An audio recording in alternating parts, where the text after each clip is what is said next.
Hey, this is Trish, and I got a great question from a friend of mine, and I thought I would answer it here on the video series just because I think a lot of people are probably wondering this or need help with this, and it has to do with spirit guides and spirit animals. And he gave me this question a while back, so I'm sorry, just now getting around to doing this video for you.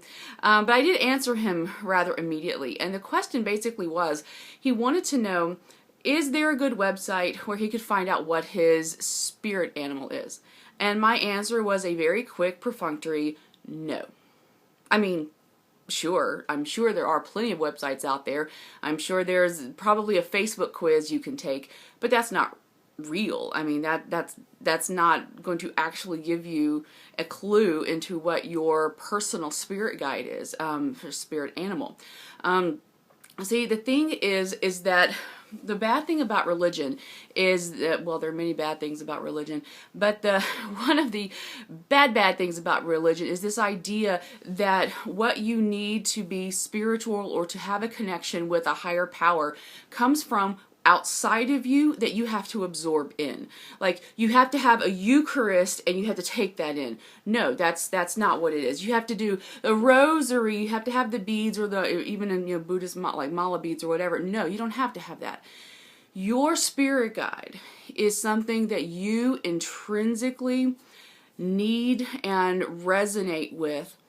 And the problem with this is that most people don't know how to attune to their spirit guide or figure out who their spirit animal is, but they also don't want to accept the answer when they get the answer, because it's not something they want. See, people think that your spirit guide or your spirit animal is going to be something that you like or that you want, and it's not about what you want, it's about what you need. The whole point of having spirit guides, whether in the form of a person or an animal or a color or a sound, whatever your guide is, that's it's what you need to progress. It's not necessarily what you want. So when people think of their, Mom, I'm going to have my spirit animal, it's going to be a wolf. I love wolves. I love dogs. And, I attune to wolves because I like dogs. So I can choose a wolf as a spirit guide, but that doesn't mean that there is some wolfy power helping me and guiding me. One of the best memes I have ever seen, it was it was about spirit animals, and it said, be original when you pick your spirit animal, choose a snail, be unique. And I thought, a snail, and I thought, that's actually pretty perfect, because when people think of their spirit animals or think of spirit guides, they want something that's powerful, or they want something that's cool, or that looks great on a tattoo or whatever. I don't have tattoos. But that's not what a spirit animal is, and you cannot get your spirit animal from a website, because we've all taken quizzes, right? We've all taken quizzes for something or else, and you don't like the answer, so you take the quiz again, and now that you know what the answer, what the questions are like, you kind of skew your answers so that you get the result the result you want. Yeah, we've all done that. And what I find is that when people are looking for their spirit animal, they tend to do that. When they're looking for anything spiritual from a website or a quiz on Facebook, they're looking for things that that they're told that you should have as a guide, or as and I really get annoyed with, religion in general, but things like, what I wear. Like, when I do things that are more of a spiritual nature, I wear this. This is a goddess symbol. It's a star goddess symbol. It's in my colors. My colors are fire colors because I'm a fire spirit. My metal is copper, and yet if you do Wicca or other religions where they say, men wear gold and women wear silver, and I'm like, no, I don't like silver. I don't look good in silver. Silver doesn't look good on my skin tone. Gold looks good on my skin tone, but gold is expensive.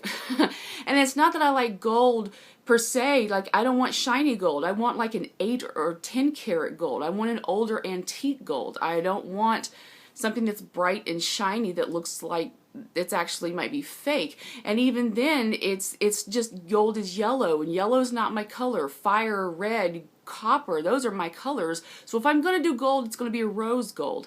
So, you know, this is why I never fit in with, you know, Wicca groups. But, you know, but it's like that being told, no, this is what you should do, this is what you should have, this is what you should wear, certainly doesn't meet, you know, who I am, because I don't like being told what to do. But it also, these things do not resonate with me. And your spirit guides, and especially your spirit animals, I mean, they will resonate with you in a way even if you don't understand it. So the only way to find your spirit animal or any spirit guide is through meditation, through dreams, through signs, symbols. There's no such thing as coincidence.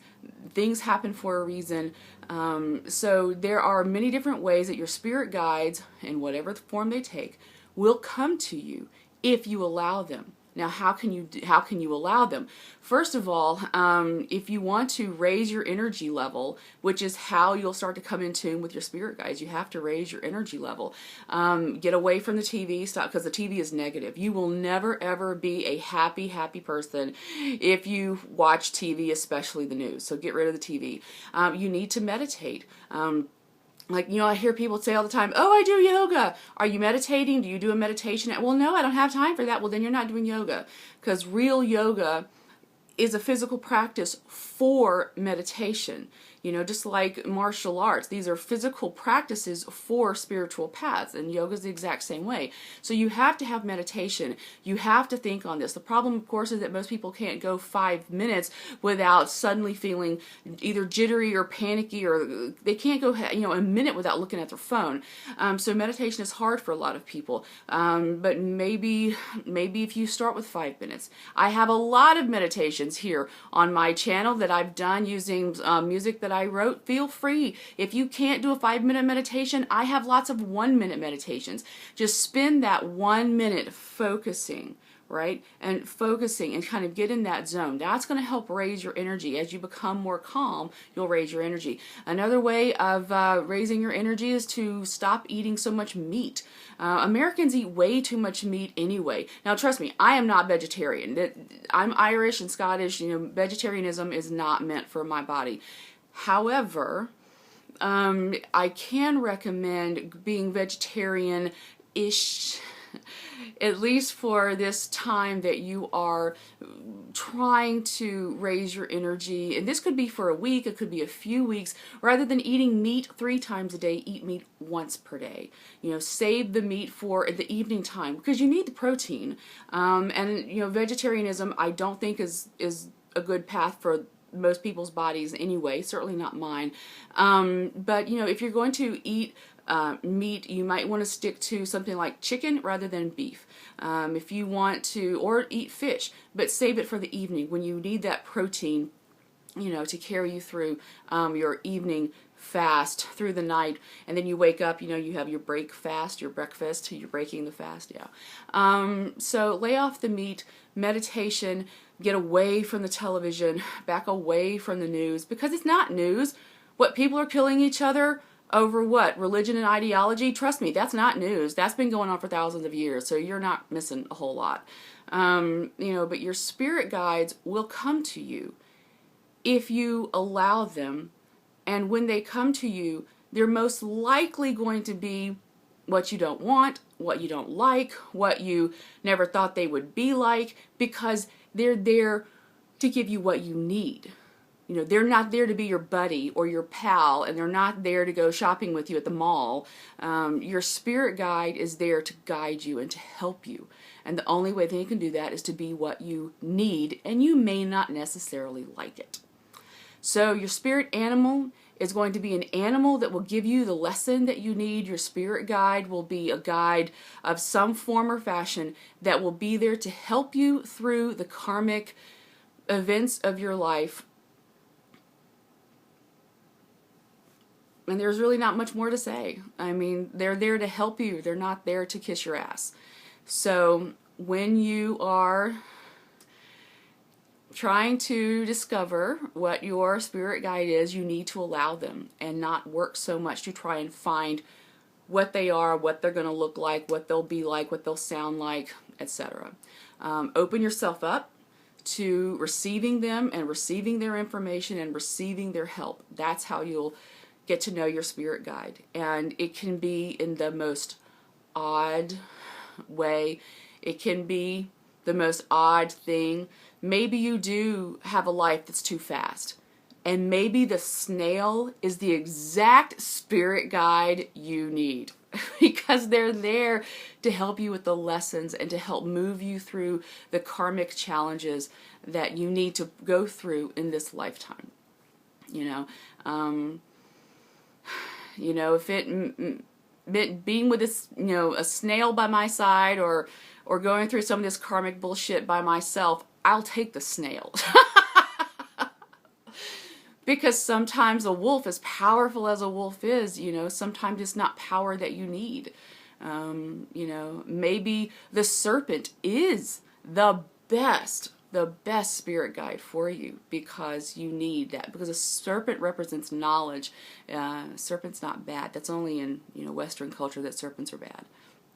So you have to be open to receive the information. You have to be open to their help first and foremost. So this is a roundabout way because the topic's way too big, and the topic is just way too big to discuss in one video. So I'm going to cut this off here, and if you have any more questions, my friend who asked, or anybody else if you have any more questions specifically about spirit guides and spirit animals or anything spirit or whatever, just email me, let me know. You can find me Facebook, Instagram, Pinterest. I'm all over the place, so I'm a Libra. All right, I am signing off now. I love you, and I will see you tomorrow. Bye.